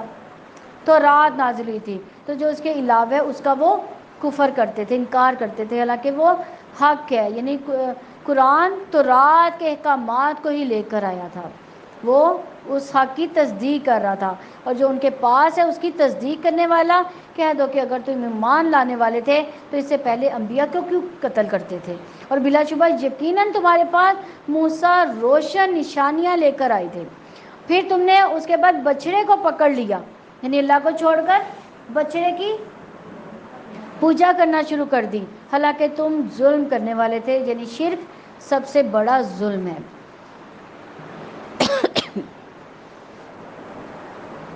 اور اس وقت تو یاد کرو جب ہم نے تم سے پختہ عہد لیا، تمہارے اوپر پہاڑ کو اٹھایا کہ جو کچھ ہم نے تمہیں دیا ہے اسے قوت کے ساتھ پکڑو اور سنو۔ انہوں نے کہا کہ ہم نے سن لیا، ہم نے نافرمانی کی، حالانکہ ان کو کیا کہنا چاہیے تھا؟ سمینا اطاعنا، یعنی ہم نے سنا اور ہم نے اطاعت کی، اور انہوں نے کیا کہا؟ ہم نے سنا اور ہم نے نافرمانی کی، اور اس کے کفر کی وجہ سے ان کے دلوں میں بچھڑے کی محبت پلا دی گئی۔ کہہ دو کہ اگر تم ایمان والے ہو تو بری چیز ہے جس کا حکم تمہیں تمہارا ایمان دیتا ہے۔ یہ ان کی سزا تھی، ان کی نافرمانی کی۔ ابلیس کو صرف ایک سجدہ نہ کرنے کی کیا سزا ملی تھی؟ اس کو اللہ تعالیٰ نے اپنی رحمت سے دور کر دیا تھا۔ حدیث میں ایک شخص منہ سے کوئی ایسی بات نکالتا ہے جس کی وجہ سے وہ جہنم کے 70 سال مسافت کے نیچے گڑھے میں چلا جاتا ہے۔ سوچیں ہم کتنے خطرے میں ہیں، اپنے اعمال کو بہت بڑا نہ سمجھیں، اور کثرت سے کیا کرنا چاہیے؟ استغفار کرنا چاہیے۔ کہہ دو کہ اگر آخرت کا گھر اللہ تعالیٰ کے نزدیک سب لوگوں کے ماسوا خاص تمہارے لیے ہے تو اگر تم سچے ہو تو موت کی تمنا کرو، اور وہ ہرگز اس کی تمنا کبھی نہیں کریں گے اس وجہ سے جو ان کے ہاتھوں نے آگے بھیجا۔ اللہ تعالیٰ ظالموں کو خوب جاننے والا ہے، اور آپ انہیں لوگوں میں سے سب سے زیادہ زندگی کے حریص انہیں پاؤ گے تو ان لوگوں میں سے جنہوں نے شرک کیا۔ ان کا ہر ایک یہ چاہتا ہے کہ کاش اسے 1000 برس کی عمر دے دی جائے، حالانکہ وہ اسے عذاب سے بچانے والی نہیں ہے۔ یہ کہ اسے لمبی عمر دی جائے، اور اللہ تعالیٰ خوب دیکھنے والا ہے جو وہ عمل کرتے ہیں۔ آپ کہہ دیں جو جبریل کا دشمن ہے اس نے تو اللہ تعالیٰ کے حکم سے آپ کے دل پر اس قرآن کو نازل کیا۔ کس نے نازل کیا؟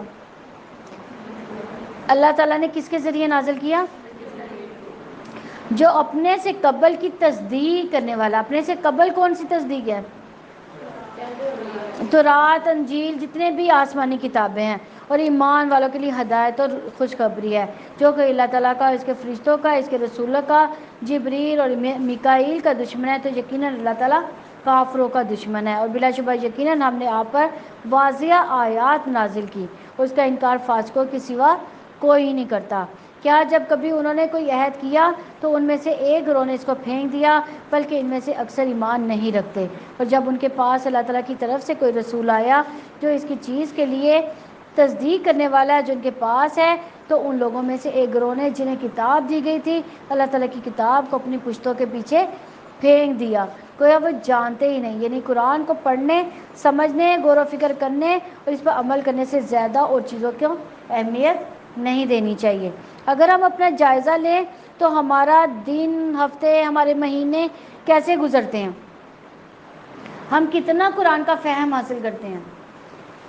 قرآن کی تلاوت کرنا اچھی بات ہے، لیکن اس کو سعادت اس کی یہی ہے کہ اس کو سمجھ کر پڑھا جائے، اس کا فہم حاصل کیا جائے. تو ہمیں کیا کرنا چاہیے، ہمارا اصل مقصد کیا ہونا چاہیے قرآن کو پڑھنے کا، اس پر غور و فکر کرنا، اس کو باعمل طریقے سے اس پر عمل کرنا. اور غور و فکر کیوں کرنا ہے، تاکہ عمل میں ڈھل جائے، اندھیروں سے نکل روشنی کی طرف آ جائے. ایک مرتبہ ترجمے سے قرآن پڑھ لینا کافی نہیں، اس کو دہراتے رہنا چاہیے، بار بار دہرانا چاہیے. اور وہ اس چیز کے پیچھے لگ کے جب شیاطین سلیمان کی بادشاہت میں اس کو پڑھا کرتے تھے، اور سلیمان نے کفر نہیں کیا لیکن شیاطین نے کفر کیا کہ وہ لوگوں کو جادو سکھاتے. اور جو بابل میں دو فرشتوں ہاروت اور ماروت پر نازل کیا گیا، حالانکہ وہ دونوں کسی ایک کو نہیں سکھاتے، جب تک وہ یہ نہ کہہ دیتے ہم یقیناً آزمائش میں ہیں. چنانچہ تو کفر نہ کر. پھر بھی وہ ان دونوں سے وہ چیز سیکھتے تھے کہ جس سے شوہر اور اس کی بیوی میں جدائی ڈالتے تھے، حالانکہ وہ اس کے ساتھ اللہ تعالیٰ کے اذن کے بغیر، اللہ تعالیٰ کے حکم کے بغیر اس میں کسی ایک کو بھی ہرگز ضرر نہیں پہنچا سکتے تھے، ہرگز نقصان نہیں پہنچا سکتا. جادو ہرگز کسی کو نقصان نہیں پہنچا سکتا جب تک اللہ تعالیٰ کا حکم نہیں ہوگا. اور وہ ایسا علم سیکھتے تھے جو انہیں نقصان پہنچاتا، انہیں نفع نہیں دیتا تھا. حالانکہ بلا شبہ یقیناً وہ جانتے تھے کہ جس نے اس کو خریدا اس کے لیے آخرت میں کوئی حصہ نہیں. یقیناً برا ہے جس کے بدلے میں انہوں نے اپنے آپ کو بیچ ڈالا. کاش کہ وہ جانتے ہو. کوئی بھی خود طاقت نہیں رکھتا کہ وہ اللہ کے حکم کے بغیر کسی کو نقصان پہنچا سکے. جادو اپنا اثر رکھتا ہے لیکن اللہ کے حکم سے.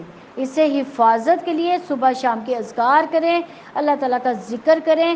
اللہ تعالیٰ کا ذکر ایک قلعے کی طرح ہے جو انسان کو محفوظ رکھتا ہے. اور اگر وہ ایمان لاتے، تقوی اختیار کرتے تو اللہ تعالیٰ کی جانب سے یقیناً بہتر ثواب ملتا. کاش کہ وہ جانتے ہوتے. اے ایمان والو، تم رائنا یعنی ہماری رعایت کریں نہ کہو، بلکہ انظرنا یعنی ہماری طرف نظر کرم کیجئے کہو. اور سنو، اور کافروں کے لیے دردناک عذاب ہے. اہل کتاب میں سے جن لوگوں نے کفر کیا، نہ وہ پسند کرتے ہیں اور نہ مشرکین کہ آپ اور آپ کے رب کی جانب سے کوئی بھلائی نازل کی جائے. اور اللہ تعالیٰ اپنی رحمت کے ساتھ جسے چاہتا ہے خاص کر لیتا ہے، اور اللہ تعالیٰ بہت بڑے فضل والا ہے. جو آیت ہم منسوخ کرتے ہیں یا جسے ہم بھلا دیتے ہیں، ہم اس سے بہتر یا اس جیسی آیت لے آتے ہیں. کیا آپ نہیں جانتے کہ یقیناً اللہ تعالیٰ ہر چیز پر پوری قدرت رکھنے والا ہے؟ کہ آپ نہیں جانتے کہ یقیناً اللہ تعالیٰ ہی اس کے لیے آسمانوں اور زمین کی بادشاہت ہے. تمہارا اللہ تعالیٰ کے سوا نہ کوئی دوست ہے نہ کوئی مددگار. کیا تم چاہتے ہو کہ تم اپنے رسول سے ویسے ہی سوالات کرو جس طرح اس سے پہلے موسیٰ سے کیے گئے تھے؟ تو جو کوئی کفر کا ایمان کے بدلے میں لے لے تو یقیناً وہ سیدھے راستے سے بھٹک گیا. یعنی بعض سوالات انسان کو کہاں تک لے جاتے ہیں؟ کفر تک لے جاتے ہیں. تو اہل کتاب میں سے اکثر لوگ چاہتے ہیں کہ کاش وہ تمہیں تمہارے ایمان کے بعد کافر بنا دیں، اپنے دلوں میں حسد کی وجہ سے. اس کے بعد کہ حق ان کے لیے پوری طرح واضح ہو گیا. چنانچہ آپ معاف کر دیں، درگزر کریں یہاں تک کہ اللہ تعالیٰ اپنا فیصلہ لے آئے. یقیناً اللہ تعالیٰ ہر چیز پر پوری قدرت رکھنے والا ہے. اور نماز قائم کریں، زکوٰۃ ادا کریں، اور جو بھلائی تم اپنی جانوں کے لیے آگے بھیجو گے اللہ تعالیٰ کے بعد تم اس کو موجود پاؤ گے. یقیناً جو بھی تم عمل کرتے ہو اللہ تعالیٰ اسے خوب دیکھنے والا ہے. یہ نماز کا کتنی دفعہ ذکر ہو گیا ہے پہلے پارے میں؟ یہ تیسری دفعہ ذکر آیا نا؟ یہ تیسری دفعہ جو ہے ذکر آیا. جو ایک دفعہ اور بھی ذکر آیا وہ کون سی نماز کا ذکر تھا؟ نوافل کا ذکر تھا. یعنی یہ جو فرض نماز کا ذکر جو ہے پہلے پارے میں ہی 3 دفعہ آ گیا. دیکھیں کتنی اس کی اہمیت کا اندازہ آپ کریں. تو انہوں نے کہا کہ کوئی شخص جنت میں ہرگز داخل نہ ہوگا مگر وہ جو یہودی یا عیسائی ہو. یہ اس کی تمنائیں. آپ کہہ دیں کہ اپنی دلیل لاؤ اگر تم سچے ہو. یعنی یہود و نصارہ میں ہر فرقہ دوسرے کو کیا سمجھتا تھا؟ کافر سمجھتا تھا. تو آج مسلمانوں میں بھی کیا یہ سوچ نہیں پائی جاتی؟ ہم بھی ہر فرقہ دوسرے فرقے کو کافر بنا رہا ہے، تو کیوں نہیں جس نے اپنا چہرہ اللہ تعالیٰ کے تابع کر دیا وہ نیکی کرنے والا ہو، اس کے لیے اس کے رب کے پاس اس کا اجر ہے، اور ان پر نہ کوئی خوف ہوگا نہ ہی وہ غمگین ہوں گے۔ یعنی اس آیت میں احسان و اخلاص کا پیغام ہے۔ اور یہود نے کہا کہ عیسائی کسی چیز پر نہیں، عیسائیوں نے کہا یہودی کسی چیز پر نہیں، حالانکہ وہ سب کتاب پڑھتے ہیں۔ اسی طرح ان کی بات جیسی بات ان لوگوں نے کی جو علم نہیں رکھتے۔ پھر اللہ تعالیٰ قیامت کے دن کے درمیان ان معاملات کا فیصلہ کر دے گا جس میں وہ اختلاف کرتے تھے، یعنی لوگ ایک دوسرے کو گمراہ قرار دیتے رہتے ہیں، اس کا فیصلہ اللہ تعالیٰ کرائے گا کہ کون نیکی کے کام کر کے آیا ہے۔ اس لیے اللہ تعالیٰ کی کتاب سے نیکی کے کام معلوم کریں اور اس کے مطابق عمل کریں، بجائے اس کے کہ اپنی خواہشات کے پیچھے چلتے رہیں۔ اپنی خواہشات کے پیچھے نہیں چلنا، نیکی کے کام اللہ تعالیٰ کی کتاب قرآن سے لیں۔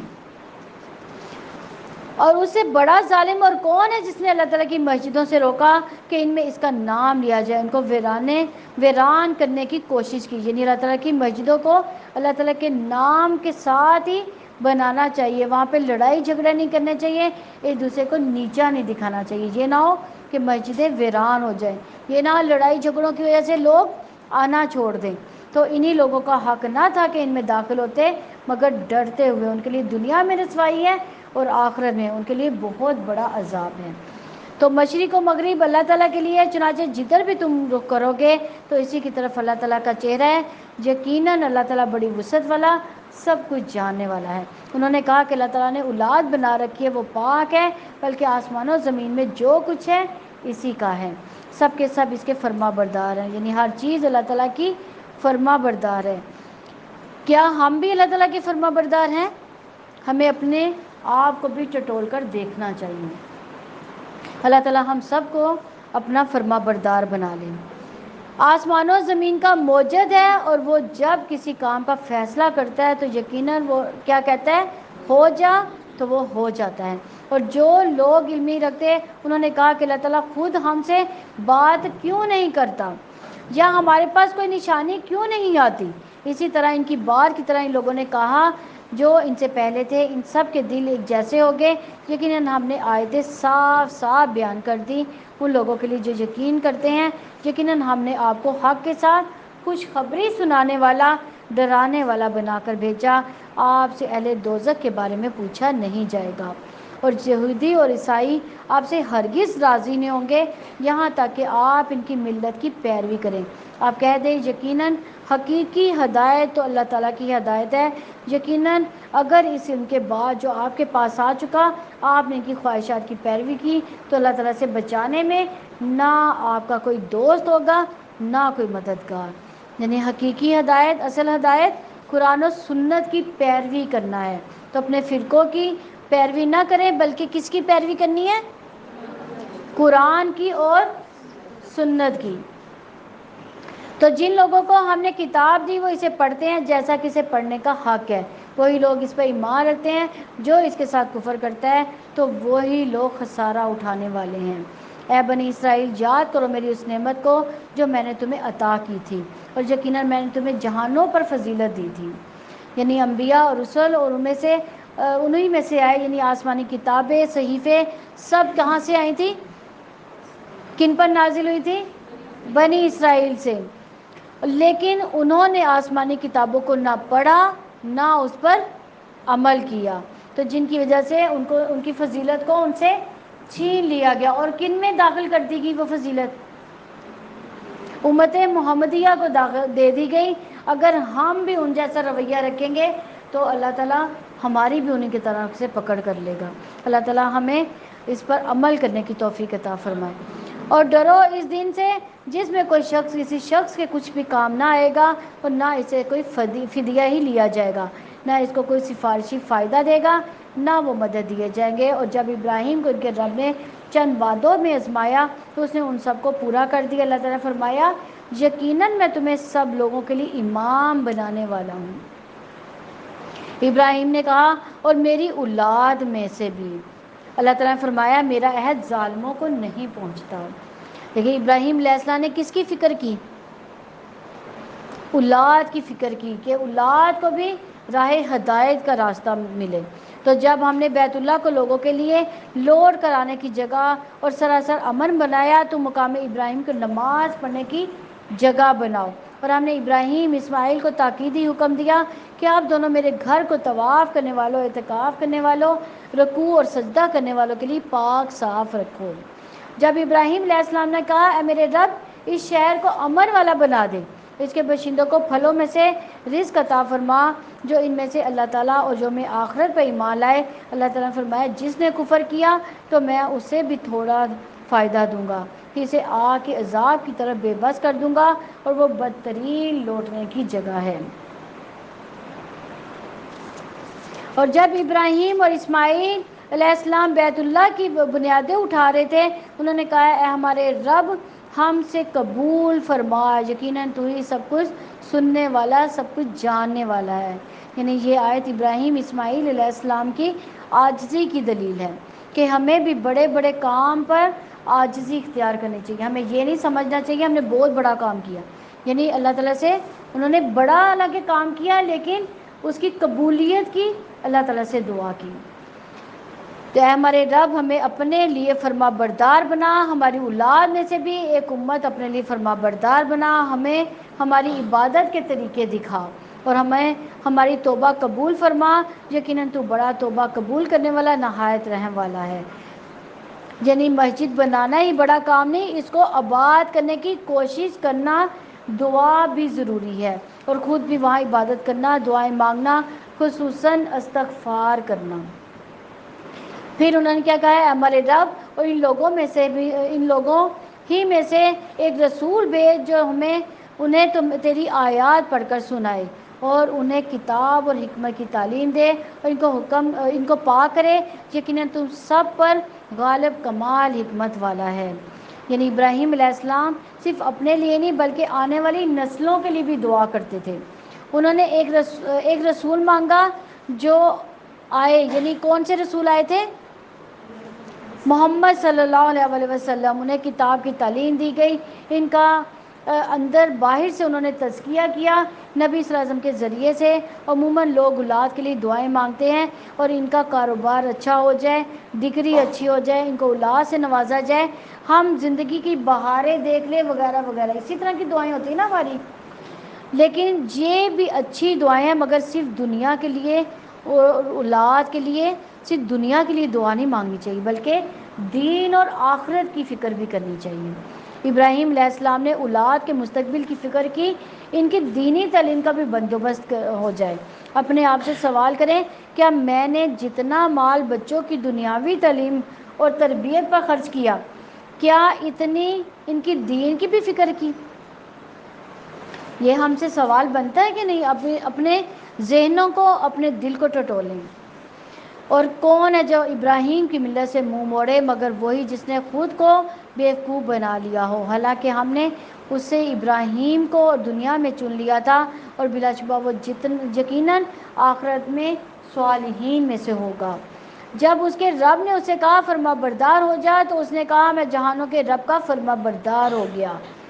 اور اس کی وصیت ابراہیم نے اپنے بیٹوں کو کی. یعقوب علیہ السلام نے بھی اے میرے بیٹو یقیناً اللہ تعالیٰ نے تمہارے لیے دین کو منتخب کیا تو ہرگز نہ تم بننا مگر اس حال میں کہ تم فرما بردار ہو. یعنی اپنے بچوں کے لیے مانگی جانے والی بہت اہم دعا ہے یہ.